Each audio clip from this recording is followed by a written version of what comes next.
In fantasy settings across all kinds of media, from movies to video games to of course tabletop games, one archetype has always stood out to people as something to aspire to. Guy who ignores all of this magical nonsense and chicanery. He sees people slinging fireballs left and right, teleporting to another plane of existence, and calling upon the power of the gods and goes, nah, that's lame. I don't want to bend the elements to my will, to call upon beings greater than me and smite my foes with their oh-so-holy wrath. I want to grab a stick with some pointy metal on the end of it, some fancy armor, maybe a shield, and just start wailing on people that get too close to me. It ignores all the magical potential in the world, it can limit what you do or at least hinder you, and by God does none of that matter because the Elder Scrolls Online trailer with the knight parrying a spell with his hand is the coolest thing ever put to screen. There's all sorts of names for this kind of guy, but in Dungeons & Dragons everyone knows who we're talking about. The Fighter. There's no Paladin Smite, no Wizard spells, not even Barbarians ignoring half the damage they take because of how angry you are. It's just you, your weapon of choice, and a whole lot of dead goblins between you and the end of the campaign.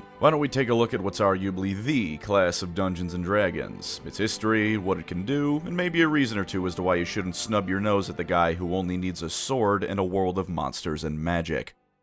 The Fighter has been part of D&D since the very beginning. They called it the Fighting Men class, but Guy What Stabs You Real Good has been around forever. And funnily enough, even back then it was admittedly in some ways the most generic class around, and not just for the melee thing. In early D&D, some classes were locked from you based on what your character's species was, and a Fighter was the only class to be totally available to everyone. True, halflings and elves capped out at level 4 in Fighter, and dwarfs at level 6, but all things considered, this is more of a good thing. Jokes about it being generic aside, it meant that anyone could play as anything and still be a fighter. No character ideas were off the table, be you want to roleplay as someone like Gimli or do your own thing with another race, and it only got better too. In the olden days, everyone had a d6 for hit points, but various abilities and whatnot went into the fighter to ensure you, as the front line, had more than anyone else. And since another early D&D quirk is that a lot of the role-playing was built into the class itself, at level 9, your fighter just becomes a lord. You've ranked up into nobility via murder, congratulations. If you were really good at killing stuff and managed to build, or perhaps more likely, steal yourself a castle, you're now a baron. And for our final bit of early D&D weird history, the fighter was what you needed to play if you wanted to eventually turn yourself into either a paladin or a ranger. Early on, the paladin really wasn't all that different what we have nowadays. Yes, you needed to start as a fighter, and Divine Smite for 1,000,000 damage at once wasn't a thing yet, but immunity to diseases and lay on hands was. With the right armor and weapons, you can make a pretty damn identical paladin to what we have nowadays. As for the ranger, it's also recognizable, but certainly different. You literally had to give away all your money and other assets. A normal fighter could be high-ranking nobility, and a paladin could still be in charge of something between a monastery and a knightly house, but the ranger by rules had to be broke. Also, there could only be 2 rangers at once in a party max, which probably would never be too big of an issue, but still weird.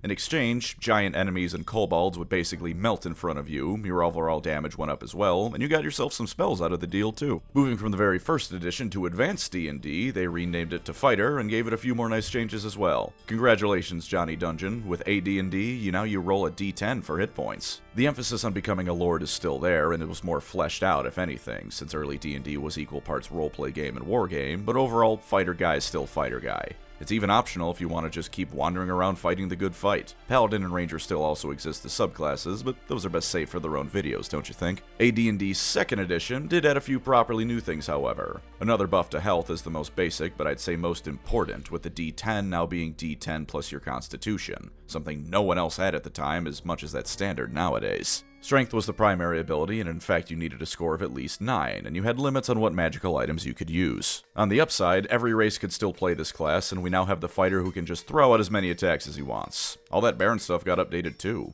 Here, they added rules for letting you create your own army of lower-level fighters, or even barbarians if your DM was cool and let you recruit 50 Conans. It was the Advanced D&D 2nd Ed Fighter's Handbook, however, that really made the class shine, with a variety of subclasses to play as a fighter with. Want the classic rags-to-riches fighter who takes up arms at a young age and then rises to the top? You sound like a peasant hero, my friend. You're expected as this version of fighter to always help the common man and probably be at least neutral good, but in turn, if you're ever in a pinch, they'll do what they can to help you out too. But what if you watched Primal recently? Well then, the Savage is up your alley. Basically anything is a weapon in your hands because you're not using elegant techniques and styles, Grug is picking up rock and smashing Ugg with it. You get what's more or less the animal friendship spell, but it isn't magic because Grug is in touch with nature, and you can use the alarm spell because Grug knows when someone trespass on Grug land. Now, granted, you are near required to roleplay as a caveman, which means things like money, politics, and not going to the bathroom wherever you're at might be beyond you. And armor or even something as simple as clothes would penalize you as a savage. And to round us off, there was the Myrmidon. Simple as can be, this was a fighter who was explicitly a soldier. You had at least one guy hiring you on, or maybe you were part of the army, which while from a basic glance this is the least interesting of the subclasses, I think it gives you not only some nice structure, but a blank check for role-playing stuff. Why someone joins the army is something that's had a million different answers throughout history, and that's just in real life. You can tie your backstory into a background plot before the big bad intervenes, or alternatively, you can be part of the army that becomes the main threat. Get yourself a nice coming to the light side kind of story, or stay in the dark and work your way up to the ranks of becoming Sauron's lieutenant. Or if you're of a particular bent, finally taking your rightful place from Megatron as the true leader of the bad guys. And you know what this subfighter offers that I can't praise enough? Solid employment. You are employed as a soldier. You have a job. Your DM needs to pay you. And with my DMs historically giving the party money every 5 years in real life, that's amazing. Kiss my ass, DMs that are also my friends. I want real actual payment for my adventuring. Not 10 coins and a middle finger when I ask for an 11th. 3rd edition, aside from being when D&D becomes a lot more recognizable to modern-day versions of itself, gave the fighter a more specialized set of skills instead of just hit good and random stuff on top. Inherently getting benefits for role-playing is gone by this point, which does suck, but now there was given reasons a given race might be a fighter. Humans continue to be generic, with them being recommended to have some history with the military, but from there it does widen. Dwarfs were typically the cream of the crop of a lineage of warriors, the Hold's mightiest. Gnomes and halflings were usually militia members. Elves were expert longswordsmen, doing all the cool stuff Legolas did, but with more sword and less bow. All the monstrous races like orcs and whatnot are even explicitly mentioned as being perfectly fine fighters skill-wise, but the class also tends to be for more disciplined sorts, and orcs tend to just want to go insano mode.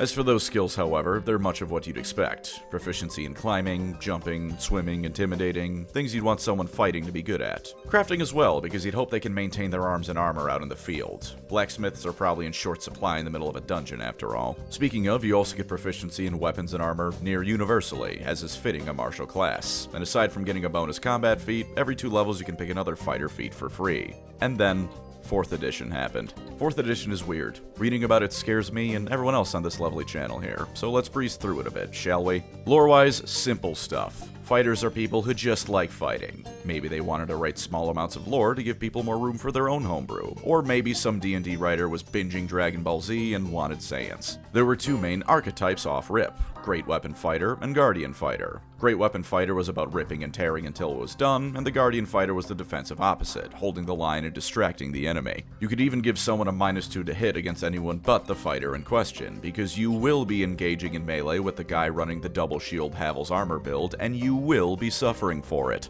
Paragon paths, meanwhile, are endgame level structures. You finish the game and hit the big level 20 but want to keep going, so here's some options to keep playing. Some of the fighter ones are Iron Vanguard, for those who really want to be a tank, and Kensei, for those of you with 2 paths ahead of you. In theory, it's for those who want to become the epitome of their chosen weapon, which can be basically anything, but realistically I'm sure you goddamn weebs are picking katana every time. This is the katana path. And pit fighters, for fighters who don't mind fighting dirty. It's simple stuff, but sometimes you just gotta throw some pocket sand in someone's face and then shank them. If you want more information, I invite you to look at the Martial Prowess supplement. It's got cool stuff, but 4th edition is, as discussed, scary. We're almost at modern times anyways too, so let's quickly get things going. Moving on, we've got 5th edition, which is what I imagine anyone watching is most likely to be familiar with. In the tradition of fighters somehow being both the exact same and pretty different with every edition, 5th ed goes about the class by way of making them about all kinds of fighting. And I do mean all. Sword and board, great weapons, even archery is all things you can invest into as a fighter.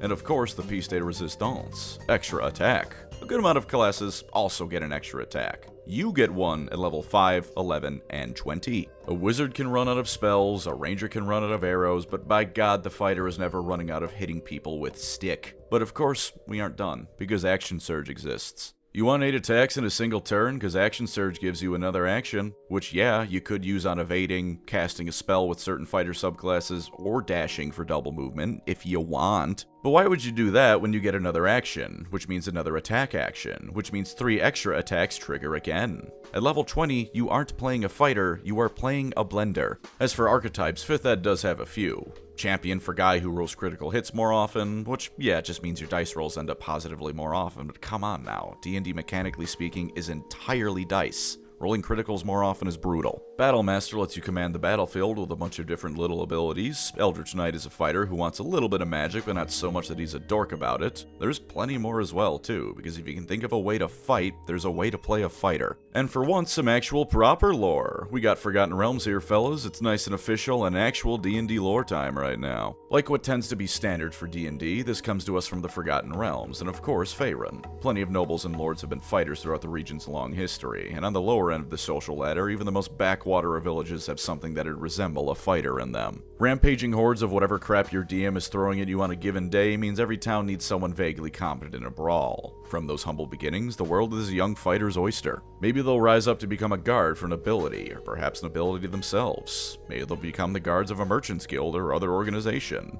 A bit lower key, but guarding caravans can lead to plenty of adventures, and the coin's good. Or maybe our fighter will become a bandit or a participant in all kinds of blood sports. That second part isn't too common on the Sword Coast, but in the nations of Arn and Kalasham, that kind of messed up stuff is far more common. There's no shortage of ways to make a living beating the shit out of other people in Faerun, after all. The Purple Dragon Knights of Cormyr are probably the most famous of what could be considered an organization of fighters. Sometimes a wizard slips in, but usually it's fighters through and through of whatever shape you can imagine. Trained in all sorts of weapons, these magnificent bastards offer something I didn't think I'd read about in a fantasy setting: a retirement plan. It even comes complete with a pension and medical check if you make it through to 12 years of service to see if you're accidentally a werewolf. Hell, if you were locked in enough and kicked enough ass, you don't even need to make it the full 12 years. Kill the big bad of the campaign, and in addition to whatever rewards the royals are going to give you on top of it, you get yourself a free piece of land and some money every month. And now we come to the Modern Fighter, 5.5 edition, what we have right now. Before I yap at you how to make this class, let's look at what you get. At first level, you get a fighting style feat, and every level up afterwards, you can change it to another one. You also get Second Wind to, as a bonus action, regain 1d10 plus your fighter level worth of hit points, which you can use twice a short rest. Take a lot of naps, and you're damn near immortal. And you can choose 3 martial or simple weapons to specialize in, and once per day you pick which one of these to use. At level 2, you get Action Surge once per short rest, giving the fighter a lot more long-term hitting power, as long as you again remember to nap frequently. You also get Tactical Mind to add a d10 to a failed skill check. Of course, if you fail it by a massive amount, this won't help you, but that can easily turn a near miss into a success. Level 3 is when you choose your subclass, and level 4 is your ability score improvement, which comes back at levels 6, 8, 12, 14, and 16. Level 5 is of course when you get yourself another attack, and Second Wind lets you move up to half your movement speed for free without provoking opportunity attacks. It's some real DBZ stuff right there, specifically the bits where they fade into nothingness and are suddenly behind you. Spin kicking your opponent like Piccolo is optional, but I'd recommend it for the style points if nothing else. At level 9, you get yourself Indomitable. Once per long rest, reroll any failed saving throw you like. And with a weapon whose mastery property you can use, you can change that property to push, sap, or slow. You gotta mix up the fighting style sometimes, you know? Level 3 brings you up to 3 attacks. Level 13 is when if you miss an attack, you now have advantage on your next one until the end of your turn. Levels 14 through 18 are mostly subclass features, which we won't get too into here. Level 19 lets you pick either a feat or an epic boon. And level 20 is, of course, your 4th attack. So with that out of the way, let's take a look at the one and only Johnny Dungeon. Johnny Dungeon will be a level 3 human fighter, the standout in the category. His rolled stats were 16, 14, 12, another 14, 15, and 11. Not the best, but by no means terrible. Since he's a human in 5.5, he gets the following. Resourceful, where once per long rest he can reroll any 1 dice. Skillful, for a free skill proficiency, which will be athletics here. And versatile, which we will be using here to pick the lucky feat for more rerolls, primarily to avoid one wrong skill check making Johnny Dungeon's name a bit too ironic. For our background, he's a farmer. Good with tools, used to long days plowing the fields and hopefully not the sheep within them. This giving him proficiency in animal handling and nature does make me wonder what kind of fucked up stuff Johnny was doing with the animals, but best not to think about that for now. He also gets plus +1 to strength, constitution, and wisdom from it, the toughness feat for 2 extra hit points per level, which is probably the best feat in the entire game, and a variety of equipment to start with. For the less flashy but roleplay and travel important, we've got a healer's kit, carpenter's tools, a sickle, an iron pot, a shovel, some simple but rugged traveler's clothes, and perhaps most importantly, 30 gold coins. For the rather more important things for killing things, we've got chainmail, a greatsword he pinched from Grandpa's shed while Grandpappy was drunk in the fields, a flail, 8 javelins, a Dungeoneer's pack, and 4 whole entire extra gold coins. To round us off with a few more proficiencies, we have survival and persuasion. In spite of me making the not at all veiled accusation that Johnny has sex with goats, he's a good-spirited sort of lad and is used to life on the farm in the outskirts. Sometimes the harvest ain't great and the animal's a bit too thin to get much meat out of, so hunting and foraging is what you need. Though, even at only level 3, Johnny is a fairly self-sufficient lad. No D&D character is complete without the party to go with him, but with his friendly can-do attitude, he'll no doubt find his soon enough, and until then, he can take care of himself for the most part. He's going to be focusing on protection for his fighting style. The greatsword is right out, but Johnny can sell that for a bit of extra cash, which will go a long way towards getting him a proper shield to work with. Pro tip, incidentally, no one's stopping you from selling your starting equipment in a D&D game. You can just do that if your DM doesn't aid you. His weapon mastery choices, meanwhile, will of course be the flail, but also the spear and a greatsword in spite of Johnny pawning it off the second he reaches the nearest town. You never know what situation you might find yourself in, and sometimes even though you've dedicated your life to protecting people, you gotta beat someone to death with a massive hunk of iron. He was part of the militia in his hometown in his spare time away from the fields as a younger lad anyways. He's been around the block a bit. His subclass will be champion, because Johnny always stood out a bit from the rest of his fellow soldiers. Always seemed to strike at just the right spot to get a clean kill, always just a bit luckier than anyone else, and far fitter than the rest on top of it. Johnny Dungeon is a lucky and happy-go-lucky at that fighter in the making, with some experience under his belt and ready to get out there into the world and kick some ass. He's got the attitude, he's got the equipment for what he can expect to face in the near future. Give him a wizard in the back line, a rogue behind the enemy's back line, and some other melee character to be right next to him, and we've got a party of legends just waiting to happen. But before we end, I would like to say that this example was not created by me. You can tell because it was made well and thoughtfully and doesn't use gaslighting your DM as a way to play your game. It was instead made by Dutch, one of the other fellows involved in this lovely channel. Say hello, Dutch. Hi. So to end off, allow me to give you a fighter idea of your own, gaslighting included. There won't be many fancy pants rolls given for your starting stats or proper backgrounds. I'm giving you a general idea with a few solid things you should take, both for flavor and for efficiency. Because the thing is, fighters called generic by people that, if you forgive my rather rude assumption, feel a need to be told how to have fun. If there's a boring fighter character, consider that it may be boring because you weren't using enough of that brain up there in your noggin to make it interesting. Case in point, allow me to show you what you can do with the fighter. Step 1. Create yourself a Warforged character. Since he'll be a fighter, your physical stats should be highest, though which ones specifically are up to you. Strength is always helpful, but dexterity tends to be more versatile, and of course constitution is your health. My recommendation is always to make Con your highest stat. Also note that technically the Warforged isn't a part of base Dungeons & Dragons, but rather is a specific Eberron creation. Will 99% of DMs go, yeah man, be a Warforged, I don't care? Yes. But just a heads up for when you get the one guy who will crawl up your butthole over it.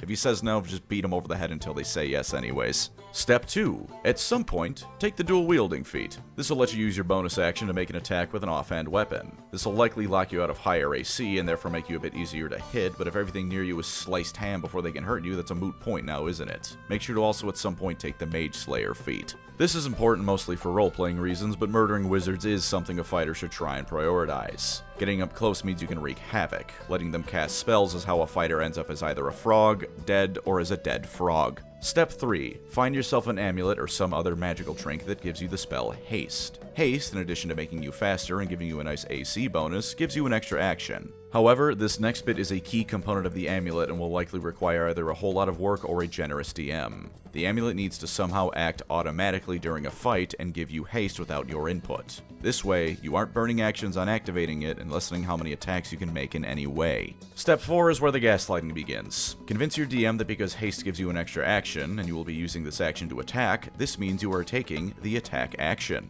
Therefore, this extra attack will grant you your extra attack feature, bringing your attack total up to 9 by level 20. 5 from the basic attack plus dual wielding, and then 4 more from the haste extra attack. Your DM will likely tell you to go blow, especially because I'm about to make it so much worse. But if your DM allows this, we move on to step 5. Step 5 is simple. Now you use Action Surge. Your total attacks in a single round of combat have increased to 12 if my math is correct. While you do lose out on the bonus action attack, you get yourself another free action, which means you get another attack, which goes into more extra attacks, which goes into making people more deader. And finally, Step 6. As a Warforged, you are robotic in nature, which means in theory, nothing is stopping you from adding more arms onto yourself. Having done this, which in itself likely isn't a huge ask, you must now convince your DM that because you have 3 extra arms to attack with, you deserve to make 3 extra bonus action attacks. Come on now, it's just simple math here. Why shouldn't you get more attacks with more arms? They aren't just for show. This will bring your grand total of attacks up to 15, because the final part of this is also somehow gaslighting your DM into letting Action Surge give you back your bonus action when you hit people. I mean, it only makes sense, right?